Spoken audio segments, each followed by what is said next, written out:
God calls us out of the grave by pouring out the Spirit of His Son into our hearts.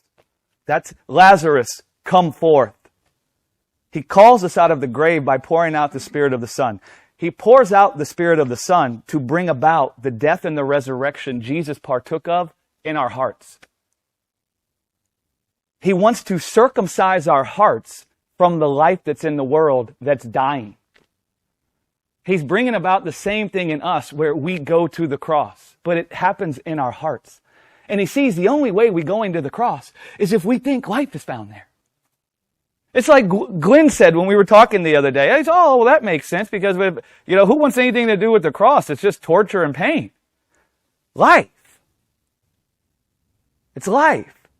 He wants to circumcise our hearts from the life that's dying. He wants to cause us to lay down the death that's in the world. God's will is for you to lay down the life that's subject to corruption. That was God's will in Gethsemane, for Jesus to lay down the life that's subject to corruption. That's His will for you.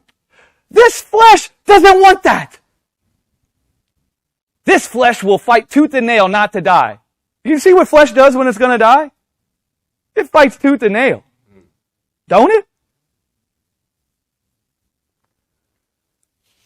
So God poured out the Spirit of faith that was in Jesus. He poured out the Spirit of giving up the ghost.